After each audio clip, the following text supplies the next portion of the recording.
بار یہ انداز سنیں گے. منم غلام حضرت ابو بکر.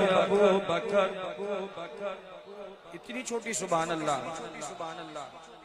بلند آواز سے بولو. ہاں اور مل کر ابو بکر حضرت ابو بکر صدیق رضی اللہ تعالیٰ عنہ کا نام لینا ہے. جتنے صحابہ کا نام میں لوں گا آپ نے بھی مل کر لینا ہے.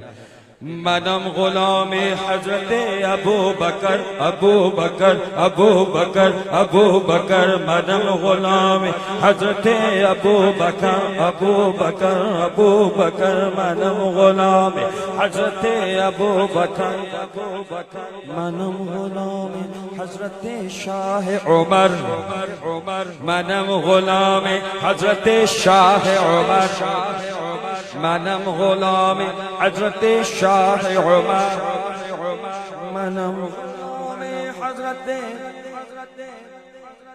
عثمان غنی.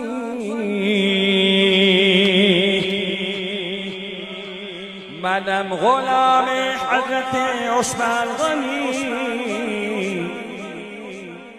منم غلام حضرت شاہ نجف. منم غلام حضرت شاہ نجف. شاہ نجف. منم غلام حضرت شاہ نجف. دل علی دلبر علی دلدار علی. دل علی دلبر علی دلدار علی. منم غلام حضرت ابو بکر. منم غلام حضرت شاہ عمر. منم غلام عثمان غنی. منم غلام حضرت عثمان غنی. منم غلام حضرت شاہ نجف.